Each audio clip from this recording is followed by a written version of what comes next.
Selamat siang pemirsa Gwatch TV. Kita saksikan wawancara Dr. John bersama Bung Frans Salempang, redaktur majalah Arkus GPIB. Siang hari ini saya bersama Bung Frans, salah satu jurnalis atau salah satu penulis di majalah Arkus GPIB. Bung Frans, selamat siang. Selamat siang Dr. John. Salam jumpa, kita bisa ketemu lagi. Iya, tentunya hari ini kita ketemu dengan hal-hal yang menggigit. Ini yang kedua kali kita ketemu. Bagaimana saya akan bicara secara langsung tentang gaji Pak Frans yang kemarin kita bicarakan tentang 3 bulan. Apakah sudah diberikan oleh Majelis Sinode atau bagaimana? Oh, haleluya. Pakai bahasa Gilbert Rumendo. Iya. Setelah berproses di MS dan diputuskan dibayar 1 bulan. Besarannya 5,4 juta. Dan close di situ, jadi sudah tidak ada lagi pembayaran selanjutnya. Saya pikir itu apresiasi dari Majelis Sinode yang bisa diberikan ke saya dari yang saya usulkan sebesar 18 juta sekian, hampir 20 begitu, Dokter. Ya. Yang 3 bulan yang pernah kita bicarakan 3 bulan itu tidak diberikan hanya 1 bulan. Bagaimana perasaan Pak Frans cuma hanya 1 bulan? Artinya MS tidak menghargai, tidak mengapresiasi kinerja Pak Frans sebagai salah satu jurnalis GPIB dalam hal penulisan di majalah Arkus selama ini. Bagaimana? Ya, kalau menilai mereka, saya pikir bukan kapasitas saya, tetapi mereka sendirilah, karena setiap persoalan itu pasti punya aturan-aturan.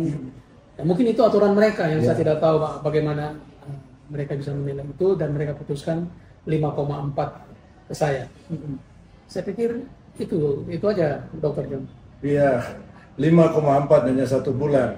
3 bulan itu yang diminta oleh Bung Frans selama ini dengan 15 tahun kinerjanya ke belakang yang banyak banget, otomatis sudah Majelis Sinode yang ke 19, 20, 21, Bung Frans ini sudah berkecimpung dengan mereka dan mereka sangat tahu kinerja Bung Frans di majalah Arkus.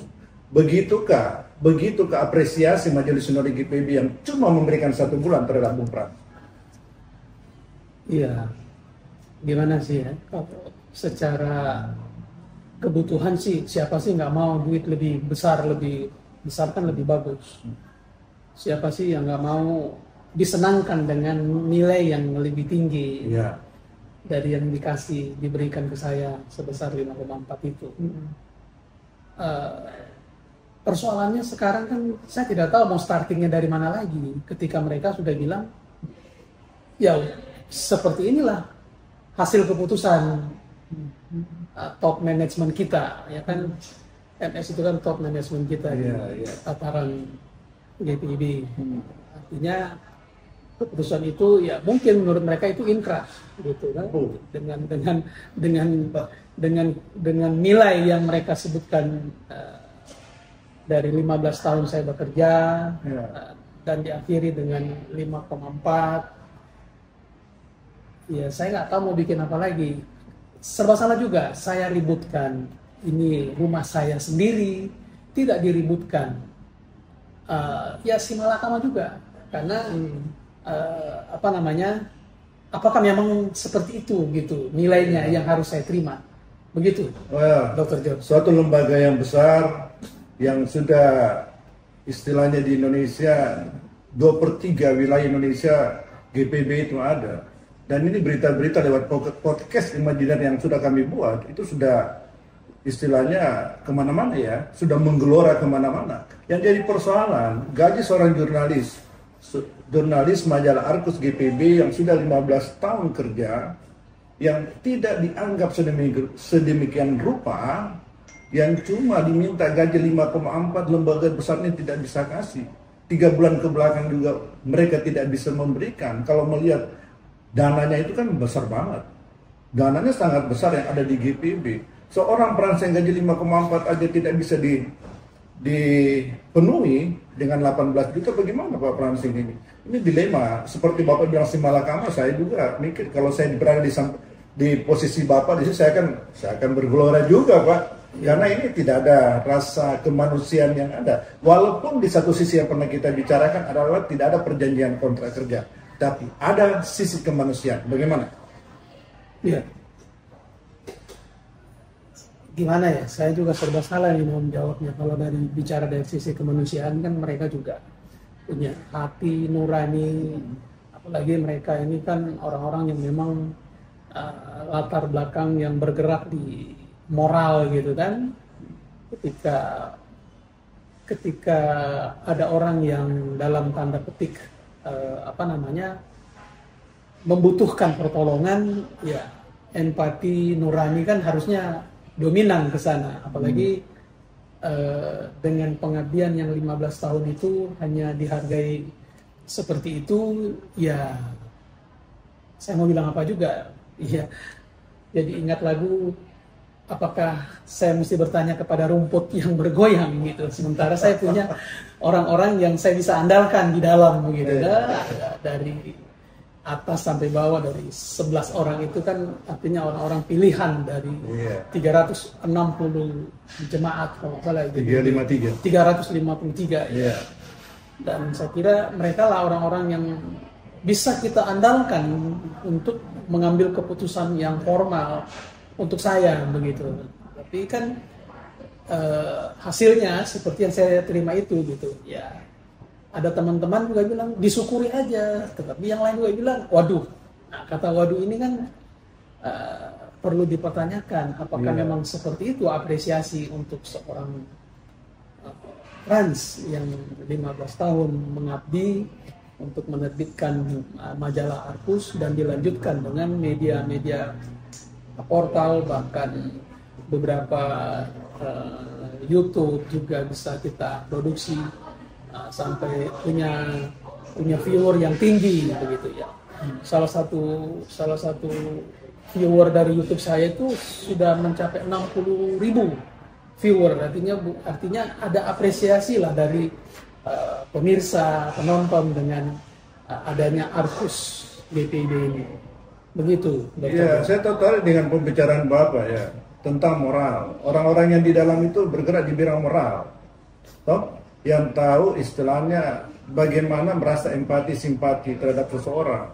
Bapak, kalau menurut saya, Bapak seakan-akan dipres, seakan-akan dianak tirikan, sehingga kurang diperhatikan dalam hal ini, sehingga 3 bulan gaji ke belakang tidak diberikan. Itu bagaimana rasa empati simpati dari seorang pimpinan melihat ini, sedangkan mereka itu banyak berkecimpung di bidang S2 mungkin, ada yang S3 mungkin, atau ada yang biasa-biasa aja juga mungkin, tapi dia bisa merasakan bagaimana apa dirasakan oleh seorang Frans gini, yang cuma 3 bulan tidak bisa dibenahi atau tidak bisa diselesaikan. Terus mau dibawa kemana ini? Mau dibawa kemana? Ini lagu lagi, ini mau dibawa kemana ini? Seorang Frans yang notabene sudah mengabdi 15 tahun. Iya, ini kita kembali lagi tuh ke decision maker dari GPIB ini kan, karena semua keputusan ada di mereka.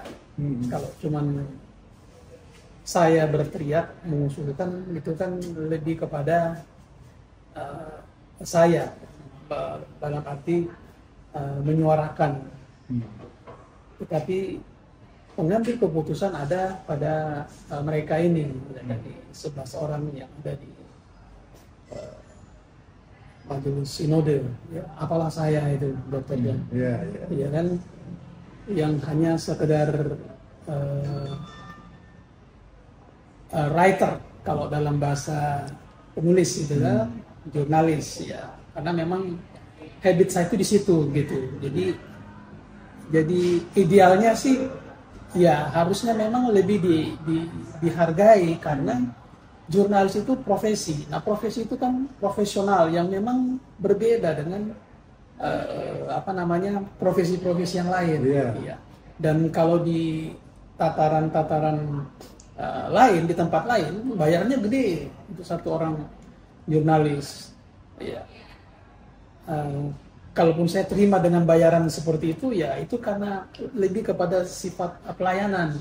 Ini kan gereja begitu. Jadi waktu Pak Tony Waworuntu Ketua 5 dulu memanggil saya untuk bersama-sama mengerjakan ini, saya bilang ya saya siap Pak, karena memang saya senang mengerjakan hal-hal yang berkaitan dengan jurnalistik, apalagi media yang punya alur pelayanan.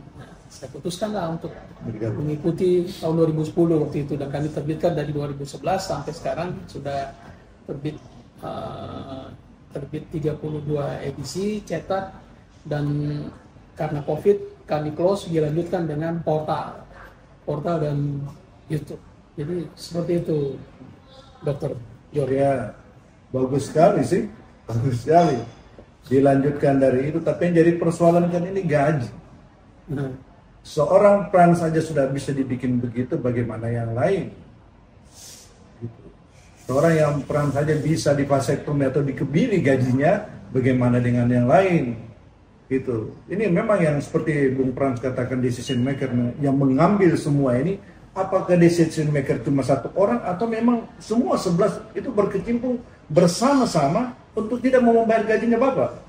Iya, kalau itu pertanyaannya, ya kalaupun satu orang yang mengambil keputusan itu berarti sudah terakumulasi ya, bahwa itu jadi keputusan. Oh begitu ya Pak ya? Keputusan bersama Oh, gitu ya. ya. Karena nggak mungkin terpisah-pisah begitu. Iya. Walaupun memang mungkin satu orang yang mengambil keputusan, tapi ketika itu keluar itu sudah menjadi keputusan bersama bulat, ya. itu keputusan bersama. Begitu. Berarti ada yang one man show atau one woman show dalam mengambil keputusan Bapak?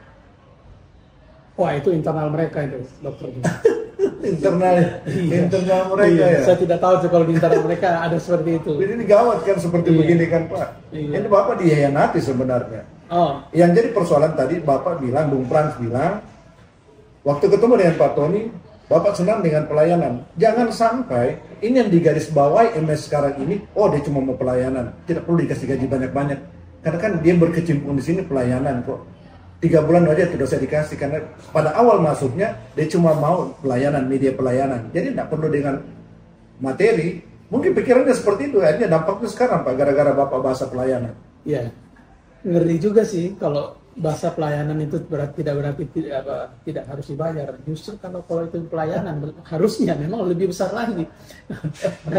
karena pelayanan tanpa pembiayaan juga repot. Oh, iya. Jadi pelayanan itu lebih kepada pekerjaan-pekerjaan profesional sebenarnya, iya.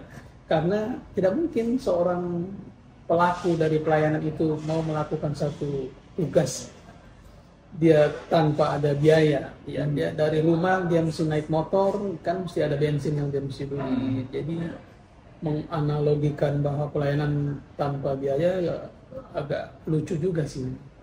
Ya. Begitu, Dok. Jadi pelayanan harus ada biaya. Iya. Kami juga duduk di sini mesti ada biaya. Betul. Ya, di mana-mana mesti perlu biaya. Kita minum apa Ya, nih, Dok? kopi. Kopi. Dan Bung Pran juga hadir di sini perlu biaya. Dan ini juga masukan untuk MSGPB, berikanlah dia biaya sesuai dengan haknya dia. Kewajibannya dia sudah melaksanakan tugas panggilan pelayanannya selama ini di GPB 15 tahun, harus dihargai. Terima kasih Bung Pran. Terima kasih, Dok. Thank you. Terima kasih atas perhatian yang diberikan pemirsa. Mohon bantuannya untuk like and subscribe.